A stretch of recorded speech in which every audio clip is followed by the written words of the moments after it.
Hello, my name is Bob McCauley, and all of my books have featured ionized water. I'm owner of the Watershed Wellness Center in Lansing, Michigan, and we're located at www.watershed.net. My first book was Confessions of a Bodybuilder, Rejuvenating the Body with Spirulina, Chlorella, Raw Foods, and Ionized Water. Second was Achieving Great Health, then Miraculous Properties of Ionized Water, the Definitive Guide to the World's Healthiest Substance, and my latest book is Honoring the Temple of God, a Christian Health Perspective. All of them have featured ionized water. Ionized water is one of the three greatest achievements of the 20th century, in my opinion. The other two were the first walk on the moon, 1969, and then the advent of the personal computer. I do feel it's that important. But ionized water is something that they don't want you to know about.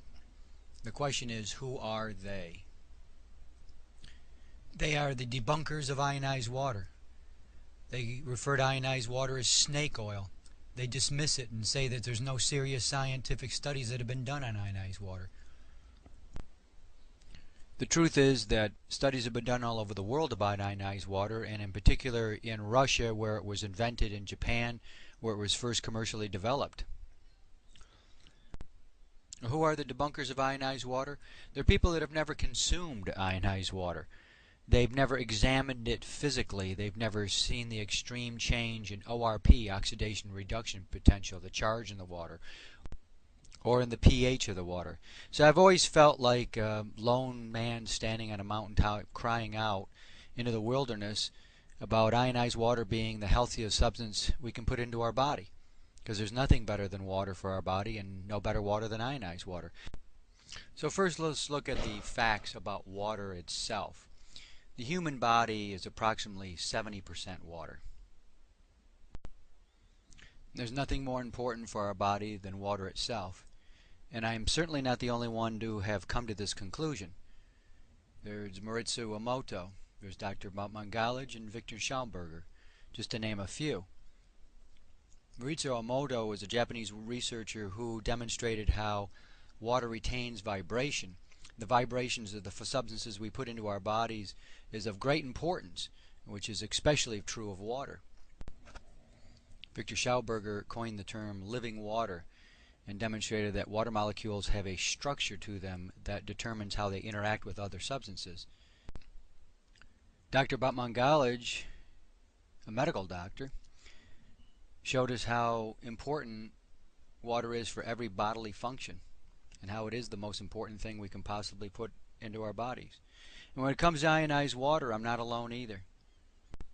And when it comes to ionized water, I'm also not alone. There are many, many other people that have tried ionized water, added it to their lifestyle. Doctors, PhDs, medical doctors, naturopathic doctors, researchers, even athletes.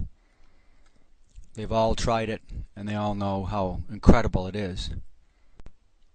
Regardless of all this, most people are still not sure which water they should drink. Is it tap water, bottled water, purified water, spring water, mineral water? Should it be distilled water, water produced by reverse osmosis? And as we discuss these things over time, the argument has definitely intensified. A little bit of the history of purified water. It started back in the 70s, and it got real popular because of the idea that it was pure, it was back to nature, it was the best thing you could put into your body. Some actually claim that drinking water with minerals in it will turn you into a stone statue, so you should drink only purified water, when really there's no evidence of minerals accumulating in the body at autopsies. You see varicose veins, it has nothing to do with the hardening of the veins. You see gallstones, they're composed of cholesterol. Kidney stones are accumulated urine crystals. Purified water is not found in nature because nature is always trying to balance itself, equal itself out. So as soon as it comes in contact with something, it's not like itself. Rainwater is not like purified water. It has minerals in it. Same with rivers and lakes. They all have minerals. The ocean has minerals in it. Snowflakes are formed by ice crystals forming around the minerals and other particles in water. If you freeze purified water, ice crystals will not form because there's nothing for the water to form around, such as the minerals that need to be in the water. Purified water also does not hydrate the body or its cells very well at all. The reason for this is because it has very large water molecule clusters that don't penetrate the cell very well. Now let's talk for a moment about the pH scale. 7 is neutral on the pH scale, 14 is extremely alkaline, and 0 is extremely acid. So anything that falls below 7 is acid, and purified water leaches minerals in the body, which are very alkaline, because it has a pH of around 5 and tends to be very acidic. Now, since purified water is very acid, very low in a pH, and minerals tend to be very alkaline, especially the ones we need such as calcium, magnesium, not only does purified water leach minerals from our body, but it also acidifies our body. This is very dangerous because all disease lives in an acid environment. Now, ionized water, which we're going to get into in a minute, and purified water are completely the opposite from one another in every way.